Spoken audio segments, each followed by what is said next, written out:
I've read that you often fast for many days.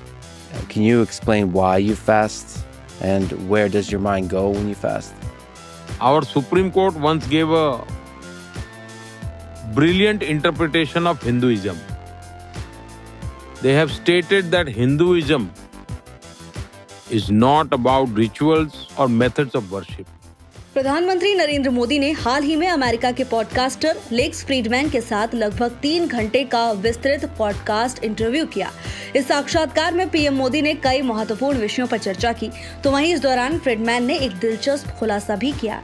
उन्होंने बताया कि इस इंटरव्यू के सामने में 45 घंटे तक उपवास रखा था। फ्रीडमैन ने यह भी बताया कि वो सिर्फ पानी पर निर्भर थे और ये उनका एक व्यक्तिगत संकल्प था। तो वहीं पॉडकास्ट में प्रधानमंत्री नरेंद्र मोदी ने उपवास के अपने दृष्टिकोण को साझा किया। उन्होंने कहा कि उपवास केवल भोजन त्यागने तक सीमित नहीं, बल्कि ये एक वैज्ञानिक प्रक्रिया है जो शारीरिक और मानसिक स्वास्थ्य को बेहतर बनाने में मदद करती है। पीएम मोदी ने इसे पारंपरिक और आयुर्वेदिक प्रथाओं से गहरे रूप से जोड़ा और बताया कि उपवास शारीरिक विषाक्त पदार्थों के उन्मूलन में मदद करता है। उन्होंने कहा कि उपवास उन्हें शारीरिक रूप से और अधिक ऊर्जावान बनाता है, जिससे वो अधिक मेहनत करने में सक्षम होते हैं। प्रधानमंत्री नरेंद्र मोदी ने यह भी कहा कि भारत में धार्मिक परंपराएं जीवन जीने का एक तरीका मानी जाती हैं। उन्होंने उदाहरण देते हुए कहा कि हमारे सर्वोच्च न्यायालय ने हिंदू धर्म को कभी अनुष्ठानों या पूजा पद्धतियों से न जोड़ते हुए इसे जीवन जीने का दर्शन बताया था। उन्होंने कहा कि हमारे शास्त्रों में शरीर, मन, बुद्धि, आत्मा और मानवता को ऊपर उठाने के लिए विभिन्न मार्गों, परंपराओं और प्रणालियों की रूपरेखा तैयार की गई है और उपवास उनमें से एक है।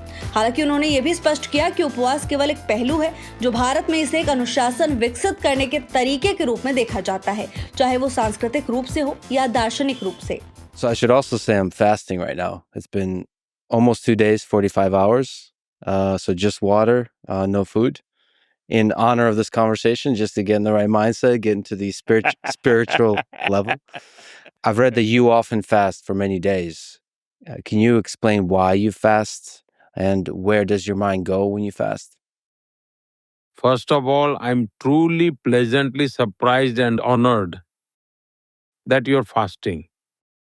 All the more because it feels like you're fasting as a tribute of respect for me. So I express my deepest gratitude to you for doing this. In India, our religious traditions are actually a way of life. Our Supreme Court once gave a brilliant interpretation of Hinduism. They have stated that Hinduism is not about rituals or methods of worship, but rather it's a way of living, a philosophy that guides life itself. And in our scriptures, there is deep discussion on elevating the body, mind, intellect, soul, and humanity. They outline various paths, traditions, and systems to achieve this. And fasting is one of them. But fasting alone isn't everything. In India, whether you see it culturally or philosophically, sometimes I see that fasting is a way to cultivate discipline. If I put it in simple terms or explain it to the viewers who are unfamiliar with India, it is a powerful tool to bring both the inner and outer self into balance. It shapes life in profound ways. When you fast, you may have noticed, as you said, you've been fasting on water for 2 days. Every single one of your senses, especially smell, touch, and taste, becomes highly sensitive. You may even notice the subtle aroma of water itself, something you probably never noticed before when drinking it. If someone walks past you carrying tea, You will catch its aroma just like you would with coffee. Mhm. A small flower you've seen before, you will see it again today. But now you can perceive its details more vividly. Your senses become extra sharp, highly aware, and fully tuned in. And their capability to observe and to respond multiplies and grows sharper. I have personally often experienced this. Another thing I've experienced is that fasting can greatly accelerate the thinking process and can give a fresh perspective. You start thinking outside the box. I don't know if everyone experiences this, but I certainly do. Most people assume that fasting simply means giving up food or not eating. But that's just the physical aspect of fasting. If someone is forced to go without food due to hardship, with an empty stomach, can we call that fasting? Fasting is actually a scientific process. Whenever I fast for an extended period, I prepare my body in advance. For 5 to 7 days before the fast, I follow various Ayurvedic practices and yoga practices, along with other traditional cleansing methods, to internally reset my system. Before actually beginning the fast, I make sure to drink a lot of water as much as possible.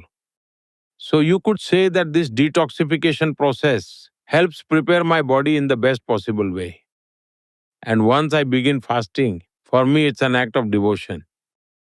For me, fasting is a form of self discipline. For me personally, even while I go about doing my daily activities during a fast, my mind remains deeply introspective and focused inward. And that experience is profoundly transformative for me. My practice of fasting didn't come from reading books, listening to sermons, or following a tradition just because my family happened to have observed it. It came from my own personal experience.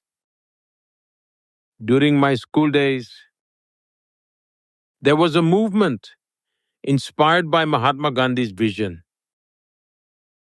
his vision of cow protection. The government had not enacted any laws at the time. At the time, people across the country observed a one-day fast by gathering in public places in silent protests. We were just kids, probably had just finished primary school. Something inside me said I should be part of this. And that was the first time in my life I experienced fasting. At such a young age, I felt neither hunger nor any desire for food. Instead, I felt a new awareness, a surge of energy within me. So I became convinced that fasting is a science, far beyond just skipping meals. It is something far greater than that. Then gradually, I refined my body and mind through various experiments. Over time, it became a long and disciplined journey for me. And one thing is certain, fasting never slows me down. I work just as much as usual. Sometimes I even work more. And another fascinating thing I've noticed is that when I need to express my thoughts, I'm amazed at where they come from and how they flow. Yeah. It's truly an incredible experience. So you still do meetings with world leaders. You still manage the affairs of India. You still carry out your role as a leader on the world stage, all fasted, and sometimes 9 days. Well, this practice has a long historical context. I hope it may be interesting for those listening. There is an ancient tradition in India called Chaturmas. During the monsoon season, we know that the digestion tends to slow down. And so in this season, many people in India follow the practice of eating only a single meal within 24 hours. For me, this starts around mid-June and goes on until after Diwali around November. For about 4 to 4.5 months, I follow this tradition of eating only once in 24 hours. Then comes the Navratri festival in India, which usually falls in September or October. During this time, the whole country celebrates Durga Puja, a festival of strength, devotion, and spiritual discipline. This lasts for 9 days. During this time, I completely abstain from food and only drink hot water. Although drinking hot water has always been a part of my daily routine, my past lifestyle was such that I naturally developed this habit over time. Then, in March or April, another Navratri occurs, called Chaitra Navratri. This year, it will likely begin around March 31st. During this 9-day fast, I eat only one specific fruit once a day. So for those 9 days, if let's say I choose papaya, then for all 9 days I won't touch anything else, just papaya. That too, I eat only once a day. That's how I follow my 9-day fasting routine. So there are numerous fasts I keep throughout the year. And this has become a deeply ingrained tradition in my life. Perhaps I can say that I've been following these practices for 50 to 55 years. Has there been times when you met with a world leader and completely fasted? And maybe what do they think about that? What do they think about your ability to do that kind of thing? And you're right. I should mention that from even my 2 days, my ability to be present, my ability to sense everything, sharply focus on this experience is elevated. But yes, is there stories with a world leader that maybe jump to mind when you were fasted? Well, most of the time, I don't even let people know about it. It's my personal matter. So I never publicized it. But people gradually started finding out. It became known only after I became chief minister and prime minister. Otherwise, it was purely personal. But now that it's out in the open, I don't mind sharing. If someone asks, I tell them so it might be useful to them. Because it's not my personal property. It's my experience. And if that can help someone, why not share it? After all, my life has always been devoted to the well-being of others. For example, after I became prime minister, I had a bilateral meeting at the White House with President Obama. And he had also arranged a formal dinner. Then, as discussions between the two governments progressed, someone said, "Please join us for dinner." To which another replied, "But the Prime Minister doesn't eat." This left them a bit concerned. How do you host the leader of such a major nation at the White House without serving food? When we sat down, they brought me a glass of hot water. I turned to President Obama and jokingly said, "Look, my dinner has arrived," as I placed the glass in front of me. Later, when I visited again, he still remembered. He smiled and said, "Last time you were fasting. This time we're having lunch. Since you're not fasting, you'll have to eat twice as much."